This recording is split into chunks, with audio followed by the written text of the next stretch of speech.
Can you kind of walk us through what specifically a day, but more so like I know you're covering a lot of different things over the course of a week. What does that look like now? Yeah, I want to know this too because I don't know what you do. So what I really even do, right? So I kind of wake up and I turn my computer on and I just hold my mouse so that it doesn't look like I'm going away on Teams. And then everybody just manages things for me throughout the day. And then I close it at 5:30. That's a sign of a good leader right there. Right. Leading from the back. I like that. Yeah. There's a book for that. So I really kind of to my point is that like having Luke Wyatt and Landon in that commissioning manager role, I don't have to deal so much on the commissioning side. Those guys are pros. They know exactly what needs to be done. Now they will come to me for like my opinion on things, but typically they already have their mind made up. They're gonna do it. They just want to get kind of a second opinion on things. Yep. Right. Yep. Right.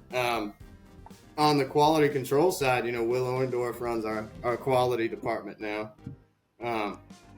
And we've kind of been revamping our quality department since Will's taken it over, and just trying to adopt some of our older practices and make sure that we're kind of honing in on the quality more than the documentation side. Oh yeah. I know there's been issues. It's a tough balance to between quality and the illusion of quality, right? Sure. Like yep. There's you could document all day that you've checked 1 million items and have 1 million pictures, but if you guys don't really know what they're looking at, are they really even catching anything? Right. So yeah, absolutely. We talked about this on our episode with Riley, just working like quality in your own team. It's tough, like trying to call out your own guys for what they've done wrong. And it's a tough one. So I feel it for Will. Right. It's tough because not only is he dealing with it, but his guys are, on site and they're finding issues. They're telling Will about it. And he's saying, okay, put in the observation. And sometimes they'll go tell the superintendent before they put the observation in, give them the opportunity to fix it or whatever. It's like, guys, we all have to get on the same page that whether you tell them or not, it's going in the observations. We got to document it, or how are we going to know it's fixed, right? Right. So that's been kind of a tough one. So really kind of honing in on the quality side, and then O&M. Right now we're not really an O&M provider yet. So we do have some EV charger stuff that we're in the works on, operations and maintenance for that. But it's really service, right? So service calls. So that's more of just like a revenue-based operation. That's my only profitable operation that I have, So sure. Everything else is more auxiliary stuff. When I was O&M regional manager at Cypress, they required us to have 3 bids for any work that was done, and I would always be like, yeah, I'll get 3 bids, and I'd be like, oh no, Pure Power came in. Right. Yeah. A lot too. Yeah. We've heard that from a lot of Cypress guys. They'll be like, yeah, we're getting some arbitrary bids, but just give us yours. We want to know what you got. So yeah, we've heard that one, the 3 bid rule. Yeah. But yeah, so a lot of it right now is just kind of checking in on those guys and making sure that they have everything they need and that there's no questions.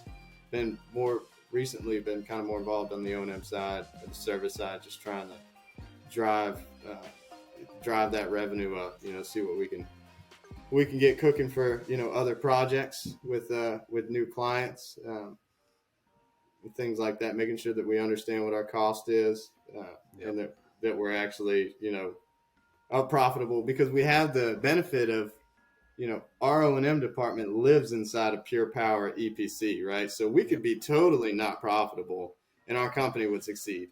Our revenue is 2% of what the total company's revenue is. Sure. So really just hitting that home with our managers to make sure that we understand, hey, we still have to make money and we want to make more money every year, right? Yep. So that's kind of the week for me. You know, today I just had a couple beers at lunch and hung out, but you know, the rest of the week I'm busy, right? Yep. Yeah. Cheers to that. Yeah. Yeah. Sorry, Troy. Yeah, right. How's your energy drink, man? It's great, man. Feeling really good. Wait a minute. Hold I'm on. feeling jacked up. Yeah. Are you cracking another one? Oh, my man, dude. Sorry. My All right. man. I want to do that. All right. So I'm interested to hear like what let's think about somebody that's just getting into the solar industry right now, and they want to work for Troy because they can already see Troy's a great dude to work with. So like what kind of characteristics, what kind of skill set do these people need to be focusing on to really become a valuable team member under the technical side of things?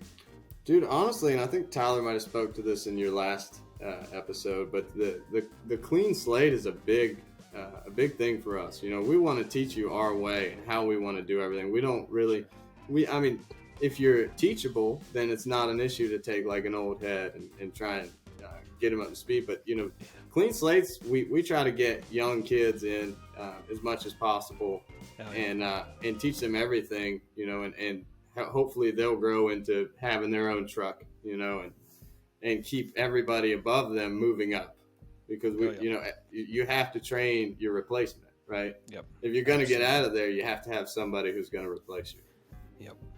And that's something I drive home with all of our technicians in the field too. It's like, look, you're only as good as your helper is. You know, if you want to get out of there, either get a new helper if he's not progressing, or you know, teach him to take your place. It makes things so much more fun too, in my opinion. Like, when you can take somebody that you're working with that you can see is hungry and wants to move forward, working through something, getting the job done, and also being able to show that person that you're working with the things that you had somebody show you at some point adds so much more value to the workday, in my opinion. Yeah, I think as an industry, if we were to continue to adopt that mentality, we're going to see a lot better product coming out of these jobs coming up in the future, just like we've seen now. You know, you still see the same things that we saw back in 2017, the little bits, but as far as like catastrophic builds, those only really happen when there's like some new contractor involved these days. Yeah. You know, like we've been able to dial this manufacturer issues. Oh my god, we've seen some of those lately. Oh yeah. I don't even know. Like, I don't know how much. I've got so many questions I got for you offline, based off of the experience I've had for the past year or two. I don't really want to bash any companies like in front of everybody here, but like one that really comes to mind, because you guys do a little bit of MV now, right? Like I know you guys were doing a little bit of MV back. Are y'all still back in the day? Are y'all still? We do MV to the poles, and then we rely on subcontractors to do MV overhead and terminations. Yeah. So I reached out to STC recently. I'm hoping to have them on in the relative near future for a very specific episode. But I want to go ahead and ask you this one, man. Like, have you noticed an increase in bushing failures over the past couple of years? Or is it just because like I'm becoming involved in more and more projects that I'm just getting up to speed with how frequent bushings actually fail? Maybe that's the case. I'm trying to think. I don't know that any of our projects recently have had bushing failures. Yeah, I don't think so. Yeah. So I wonder if it might just be overall mass, like overall quantity that you're dealing with now, that, you know, statistically it's bound to happen. Yeah, and that's what I've been going back and forth on. It's like, have you noticed it's consistent with the same transformer manufacturers? Now that is a thing. Oh. Okay. And I don't care. I'll go ahead and say like ABB. We've had a very specific issue with those transformers. You know, like it's B phase every time, and I want to know why. Yeah. Oh God. Yeah. It's always B phase. It's the center phase, and it's the hottest one. Yeah, that makes sense. Yep. Yeah, and it like part of the RCA basically said it's because it's in the center, it has the least amount of support, so it's subject to the most stress. Like there was a pretty substantial RCA we got from them, and I'm sure it's confidential, so I better not say anything more than that, you know. But like, no, tell us all. Yeah. yeah. ABB, my address is right. Yeah. What's your mother's middle name? Maiden name? Yeah, that's mother's true. maiden name. Last for your social, please. Yeah. Yeah. All right. So, like, what